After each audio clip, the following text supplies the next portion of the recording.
Jonah, thank you again for joining me, especially talking about financial independence and investing. We have a lot of people in our community that are curious about this. They just finished off paying debt, or they see the light at the end of the tunnel, and they're thinking Right. about the next steps. This idea that if we could, retire early or have enough to take care of our essentials, why don't we go for that? And that is a huge goal as a financial expert.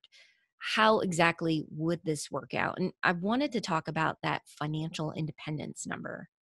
The formula that's given on the web is like you take your yearly spending and you're dividing it up by the safe withdrawal rates. Could you kind of break that down, what that would translate to for a couple interested in this goal? Yeah, it's definitely a good place to start. I say to people and members that I sit down with, I say, what is your number? What does it take to be you, whether that's on a monthly basis or an annual basis? And I'll tell you, it's not the easiest thing for people to really pinpoint. So typically, the easiest way is to back into it and to, have some sort of budget, whether it's a spreadsheet or something that is going to tell you where your money's going. And then you Mhm. figure out, from that standpoint, I can figure out what my spend number is. So Yeah. then how do I translate that into understanding my financial independence number? And the translation, is typically through defining, with a projection or some sort of roadmap or some sort of plan, Mhm. what it will take to successfully meet your long-term goals. Mhm. And we know what that number is, but maybe you're not going to have children's college expenses, or maybe you're not going to have the same expenses tomorrow as you are today. So defining that number is, we do it in such a way that we create a financial plan. And the Mhm. financial plan allows us to do a roadmap. And many advisors have these tools and capabilities, but this roadmap will say, based on how we're saving, based on a conservative to moderate rate of return. I don't Mhm. like using an aggressive rate of return to analyze or model future assets, and then defining a savings rate. Once we're there, we can couple that with our spend and do that with more future values applied. So effectively, using Mhm. software is a good way, but that having that feasibility number in shorthand is going to Mhm. help you understand how much money do we truly have to have, where we can draw a line and say, yeah, we can successfully retire. And, I'm not going to Mhm. say it's always a small number. Mhm. Sometimes that number can be pretty big. And, it might be that you have your work cut out for you, but, you've already defined certain goals in such a way already that you're okay, um, just taking on this next hurdle. So, or next mountain to climb, so to speak. Yeah, I think you bring up a few good points on that, because financial independence, people hear this term, really is just this broad concept. There are people where they kind of subdivide it. I've seen lean financial independence, lean FI, where they're just trying to save up a couple, Yep. where it's just the essentials, roof over their head, food, the basics. So that still gives them the freedom. They know they want to work. They just want to have this freedom of, hey, the essentials are taken care of. I can explore a new career, maybe take off for travel, and know that at least my basis is covered. And then you have others who they love what they live in a high cost of living area, or they have a certain Yeah. lifestyle that when they review the numbers again, got to know your numbers, that they see, okay, well, we're going to have to shoot for a higher number because we're not willing to give up this lifestyle.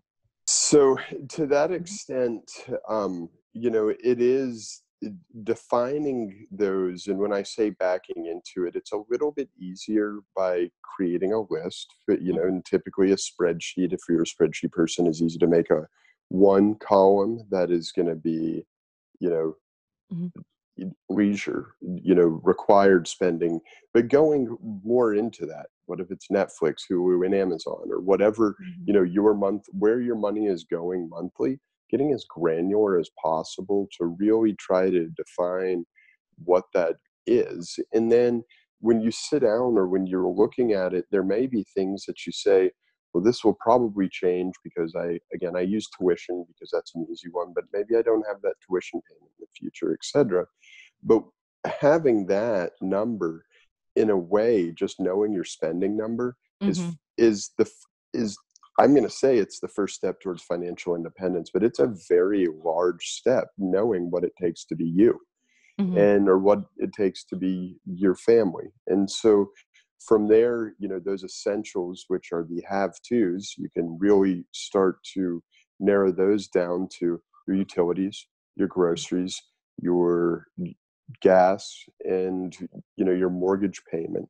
But once you have those in a separate column, then you then define what's left over at the end of a Mm. month for me to then build in to begin to maybe putting back to do things like you mentioned, retire early. Does that make sense?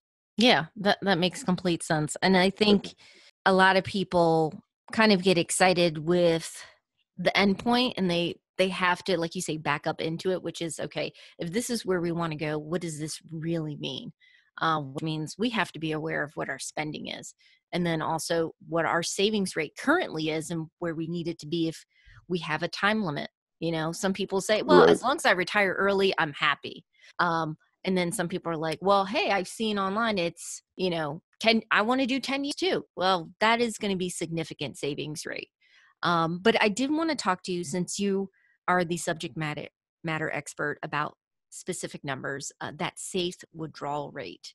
I've seen it. Some people talk Yeah. about the 4% rule. Can you explain what exactly that means? And then I've seen some debate where people are like, well, that's not exactly a concrete number to go by. You might want to be even more conservative. I'd love to get your take on it. Yes. So the safe withdrawal rate, it comes from this notion that stemmed from just the idea of a general withdrawal rate.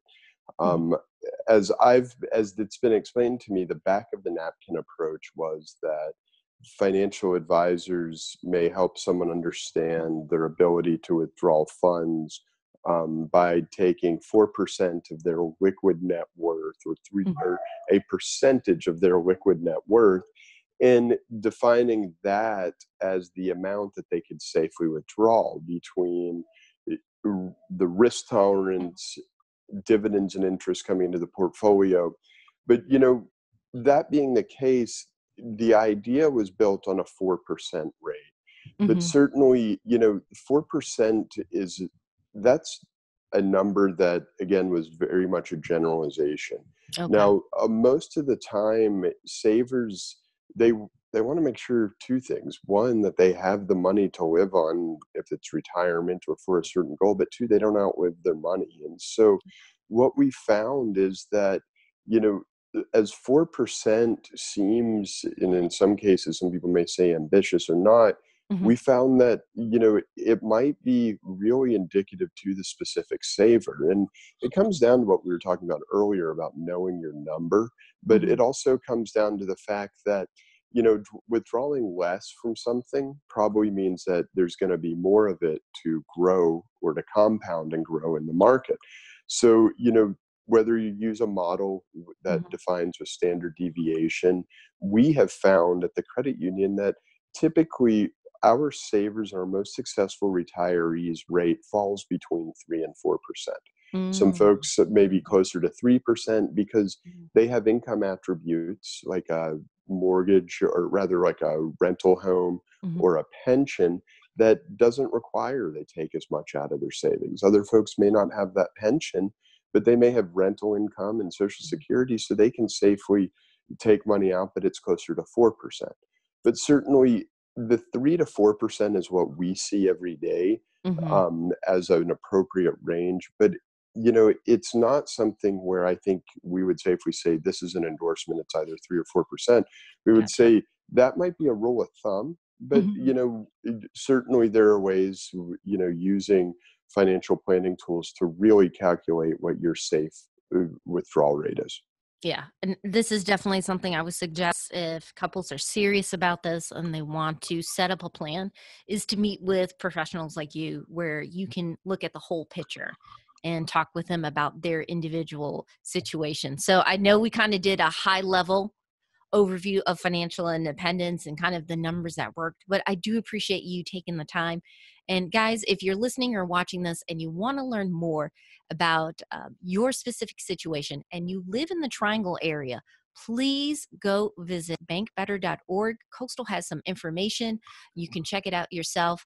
But again, we can't get you any specific advice because it is tailored to you individually and your situation. Thank you so much, Jonah. I appreciate your help. Thanks. Have a great day.